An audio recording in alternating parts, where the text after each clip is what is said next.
Tomorrow begins the super analysis that I'm going to be doing of quite possibly the most successful television series in history. Now, that's a big deal.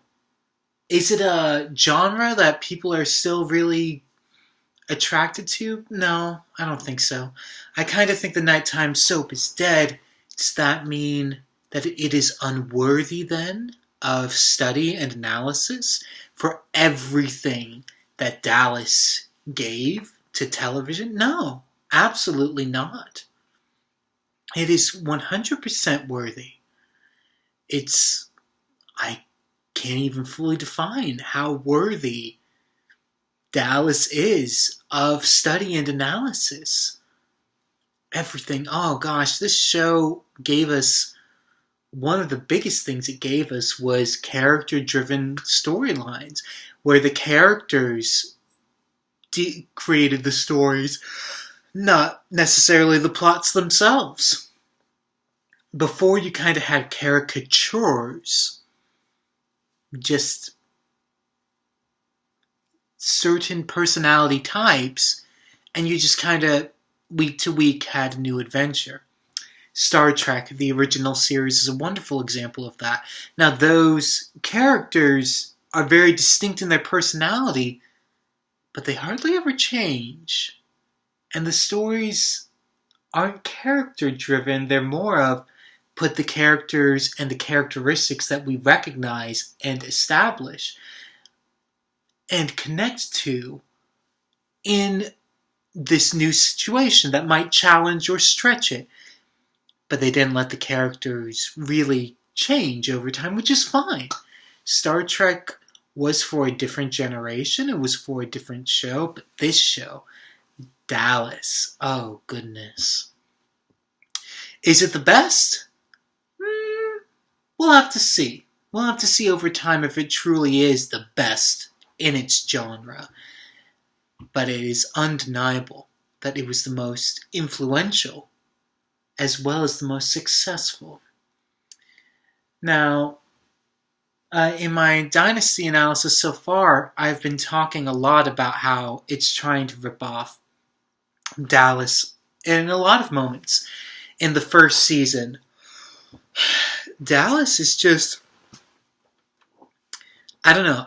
In my mind, Dallas did struggle for what the DVDs call 2 seasons, why I call the pilot, which is the 5 episodes, and the first season. I think it did struggle to find itself, but by season 2, not only was it here, it was here to stay.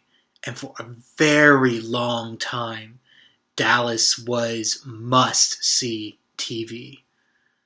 And I think that's just one of the biggest compliments I can give the show, is that not only was it successful, and one of the biggest successes, we are still impacted by the changes to television storytelling that they created. I mean, this show's biggest contribution might be the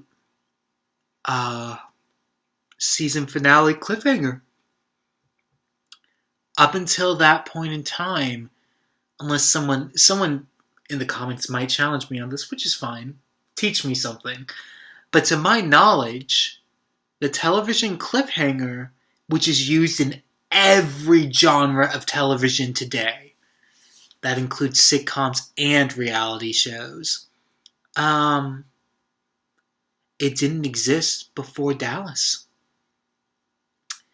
And not only that, but Dallas has by far the most famous season cliffhanger in the history of the medium. And I don't think it will ever be topped ever. Have we had better ones? You might be able to argue that. More influential? More of a big deal?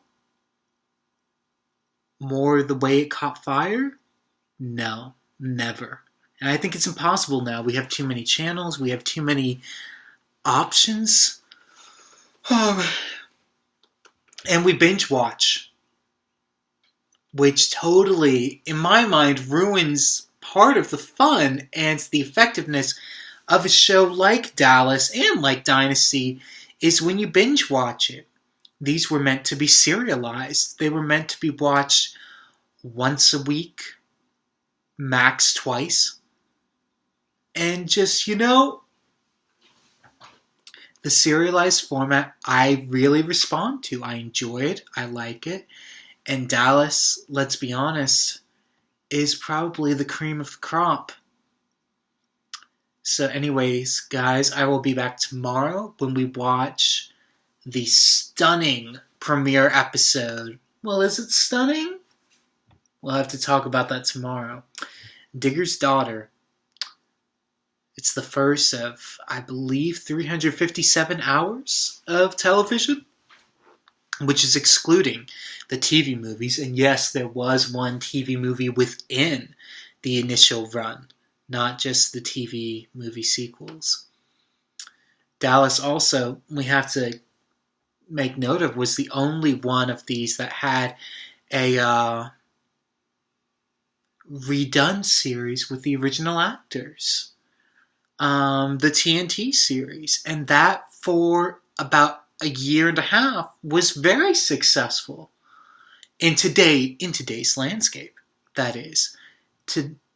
But unfortunately, or fortunately, depending on how you viewed that show, Dallas, for the foreseeable future, is completely done with its stories. And so let's take this 13-season journey, which might become a 23-year journey, together. Let's do it and have a good time and discuss the medium. Because let's be honest, the medium's changing. And by the time that this analysis is done, the whole idea and the whole concept of serialized television will probably be nothing but a memory. That's my prediction. We'll see if I'm right. Anyways, I will talk to you guys tomorrow when we watch... No, not tomorrow. I'll be watching tomorrow. I'll be reviewing Friday, when Digger's Daughter gets my own personal analysis. Until then, guys.